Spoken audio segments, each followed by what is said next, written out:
Hey, it's Lee, and I'm here with another Pickles video. I'm gonna go a little more quiet on this one because my roommate is maybe sleeping right now. He works overnights, he has weird hours. I can't tell if he's sleeping, but it feels a little more respectful to keep this quiet. This is a rare reshoot for me. I watched my previous video and I realized that I made a big mistake in it, and I did not want to mislead anybody, so I figured I'd restart and reshoot. I have some pickups from a few days ago that I'd like to show.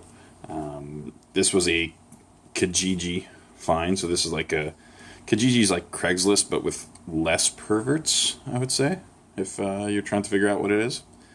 And some guy had a bunch of games and basically said $15 for 10 games, so at $1.50 a game, you're doing pretty well. He actually offered us a pretty good deal for buying all of his games, but I just can't commit the space to it. So here are the games we picked up. It's all PS2 or Xbox. So I'll start with the Xbox.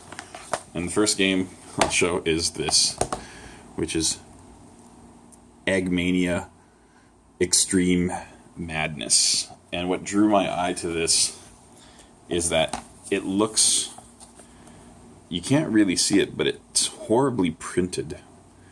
And it looks like a fake game. It doesn't even look like it's official. Like, I know it's an official game, but it looks so crappy that it really appealed to me. I don't know why. I just thought it was kind of a neat thing. So I'm sometimes drawn to things like that. It's kind of like the Sharknado effect, right? Sometimes you kind of want to see the disaster. This is not that kind of game. This is actually a pretty high-end title. This is the Platinum Hits of Hitman 2. I've said it many times, but I really don't care if I have Platinum Hits or Greatest Hits versions of anything. Do I prefer the original? Sure. But I don't consider this not in my collection. Like, some people will see this and they get grossed out. I'm fine with it, especially if it means you pay a little less for it. Again, this is $1.50. I can't remember if I own this. I picked up a lot maybe 2 years ago at a yard sale, and I had a bunch of Hitman games. I think this might have been in there, but I cannot, I'd have to go check. I just can't remember. So for $1.50 is a worthwhile kind of investment. If I have to, it's decent trade fodder. I'll probably get, $4 worth of value out of that at a store, something like that. And yeah, there wasn't a ton of selection at this point. I think they'd been picked a little bit, but I found a couple of interesting things. I went in the kids' game direction for some reason, so I got this Powerpuff Girls game. This had quite the following. This show, I've never seen an episode. I know nothing about the Powerpuff Girls except that they have these squeaky voices. But I figured, you know what, the game might be okay. I don't know, I just had a feeling. I picked up this game because it looked terrible as well. I don't know why. This is Arthur and the Invisibles, the game. I am not familiar with Arthur and the Invisibles. So, yeah, I can't say much about it, but I was just trying to get weird stuff that I haven't seen before at this point, because I was kind of trying to make my stack a little taller. On that same subject, I picked up this game, which is Riding Star. I knew that there's a really rare equestrian game that goes for a ton of money. I knew this wasn't it, but I said, what if this horrible-looking equestrian game also might be somewhat valuable because it looks so terrible, and I can't imagine anybody would go out and buy this thing. And I was kind of right on that. For $1.50, this game tends to go for, I haven't seen any copies going for less than 15 shipped online, and most of them are in the $20 range. So $20 shipped, that's a fairly expensive PS2 game. So to get it for $1.50, that's cool. This thing was still sealed, but it looks like something got in there. It looks like it might have gotten wet. Game's fine though. This is Armored Core 2, so now I'm back into the kind of regular games. This is just picking up stuff that looks kind of cool. I just like mechs. I don't really like mech games, but I like mechs, so it was worth a look.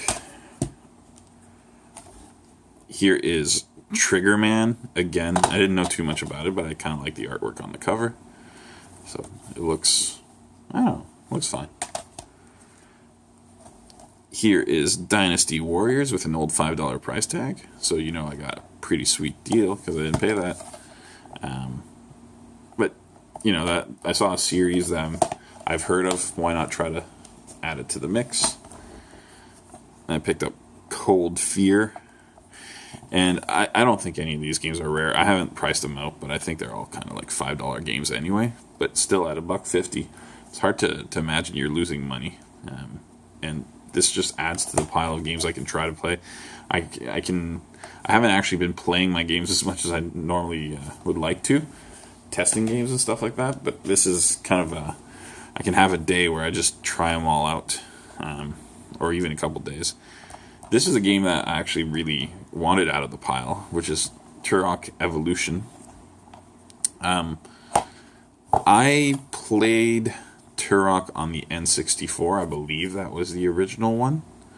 I don't know why. I always think I played Turok on the Genesis, even though there was no Turok game on the Genesis. It was Jurassic Park that I played. But yeah, this I like dinosaurs.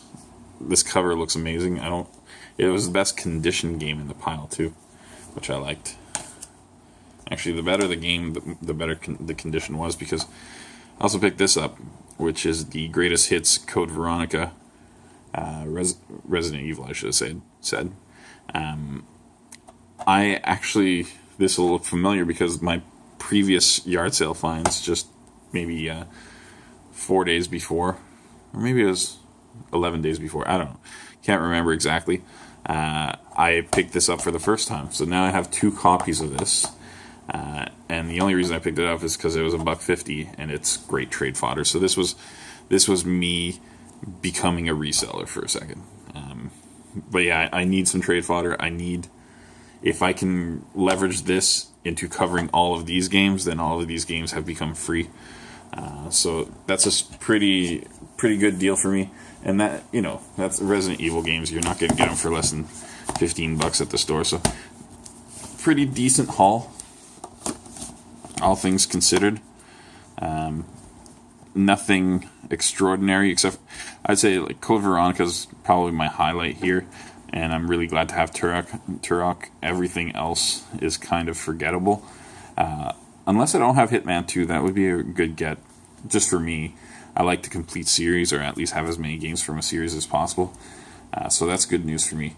But yeah, that's a decent haul from a Kijiji guy. And my friend Christian got a pretty similar amount of games. I think I don't know if it's the exact same number or if it's a little bit more. But yeah, he paid the same price and he got a lot more Xbox stuff. And there's a couple decent things in there. So those are good gets, and kind of fills in the gap between yard sales. Alright, I think I'll call that a video. I've talked way too much. Thanks for watching. I forgot how to say watching there. Thank you.